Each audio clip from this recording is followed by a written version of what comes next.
A 7-year-old shoplifter, an 11-year-old car thief. Why are some adults creating child criminals? Worries a concealed gun law may go too far and keep visitors away. And rescuing a dolphin stranded far from home. Now, 11 News at 6. Good evening, I'm Greg Hurst. And I'm Jerome Gray. Thanks for joining us. We want to begin with a quick weather update. Dr. Neil Frank is here now with the very latest. Doc? Boy, we've had a lot of thunderstorms around today in the northern part of our viewing area. Let's take a look at the radar right now. Our SkyMax Doppler radar has been very busy this afternoon. Now, you'll notice that there's an east-west line of thunderstorms from about Tomball through Spring, and then just north of Lake Houston, over around New Caney, and then southeast of Cleveland.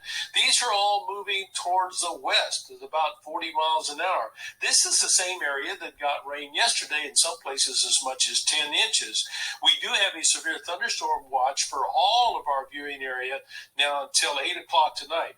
I'm also going to point out something else to you here. Notice these thunderstorms to the south now. They are moving towards the north, as we can see by putting the radar into motion. And so some of you folks out in the south and west where it's been very dry, you may get a shower today, but look what's happening to the west of us.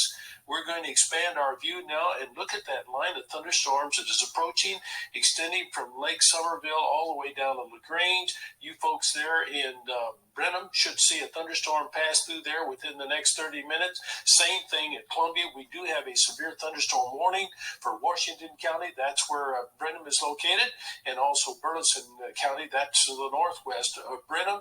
And we expect this line of thunderstorms, if it doesn't dissipate, to be in here as early maybe as 8 o'clock tonight. So some of the folks out on the southwest side of our viewing area may get some showers this evening. All right, we've been warned. Thank you, Doc.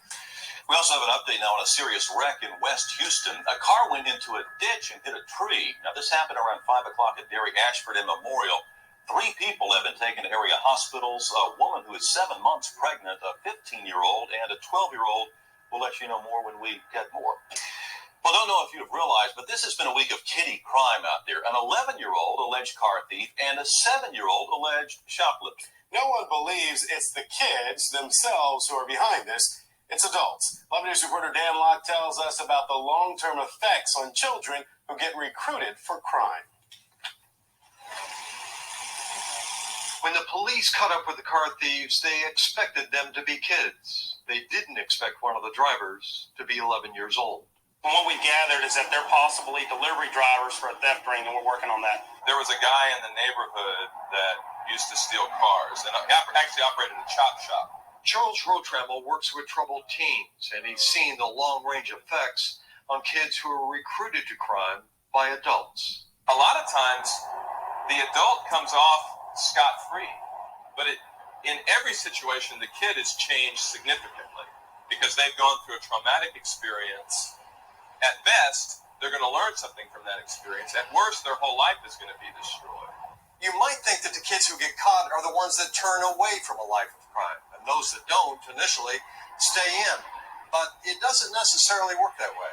From my experience, it just has to do more with the personality of the kid. The little girl there getting out of the car, it's her long-term prognosis that concerns psychologist Ed Reitman. These are the kind of things that you never erase. Yesterday, police in Sugar Land released a security video of a woman seeming to instruct her 7-year-old daughter.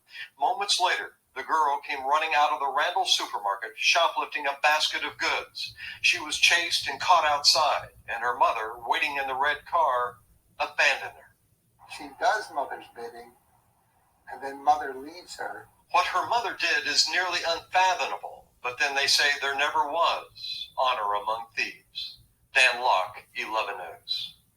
Now, the 7-year-old girl has been placed with a foster family while police continue to search for her mother. A disastrous report for the Houston Independent School District tonight on the number of students dropping out of school. Now, the state audit says that there are far more dropouts than the district has claimed. So many dropouts, it recommends lowering the rating of the entire school district to academically unacceptable. That audit came as a result of an 11 News Defenders investigation into disappearing dropouts. 11 News investigative reporter Anna Werner is here with the exclusive details. Anna? Well, Jerome and Greg, for years the district has been claiming fewer and fewer kids dropping out of school. When Sharpstown High School claimed 0 dropouts, we investigated and found it wasn't true. That led to a state audit of 16 district schools. And this report that now says Sharpstown isn't the only school with a problem. In fact, the state's report says their investigators found nearly 3,000 of more than 5,000 students should have been counted as dropouts and were not. As a result, the report recommends that HISD have its accountability rating lowered from academically acceptable to academically unacceptable, and that the accountability ratings of 12 high schools and 2 middle schools be lowered to low performing. The high schools, Austin High, Chavez, Fur, Cashmere, Lee, Reagan, Sharpstown, Sterling, Washington, BT, Westside, Wheatley, and Yates. And those middle schools, Key and Welch. Earlier today, the superintendent promised to fix the problems. We assure the Houston community that HISD remains committed to being fully accountable for its operations. We will take responsibility for correcting identified problems. But those comments came before we obtained this report. A district spokesperson says the superintendent hasn't even seen it yet, so has no comment on these recommendations. But we'll have more on the fallout from all this tonight at 10. Anna Werner, 11 News Defenders. Jurors are currently deciding the future of a former Houston police captain. Mark Aguirre is charged with official oppression stemming from that street racing raid in a Kmart parking lot. 11 News reporter Janice Williamson joins us now from the courthouse to bring us up to the minute. What's going on down there, Janice? Well, Greg, the jury got the case just before noon. It deliberated about 6 hours, then left the courthouse without reaching a verdict. In closing arguments earlier today, the prosecutors argued Mark Aguirre ignored Houston police policies and procedures when he changed the focus of a street racing crackdown to a trespassing sting. Innocent people, Vic Weisner told the jury, were caught in a trap of Aguirre's making.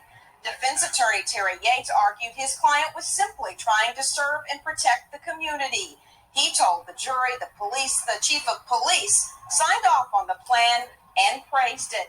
Now, when the jury called it a day about 15 minutes ago, the judge decided not to sequester them. She allowed the jury to go home for the weekend. They will begin deliberating again Monday morning. Live in downtown, Janice Williamson, 11 News. Suspended Harris County Constable Perry Wooten walked out of jail today, angry after being arrested for a second time.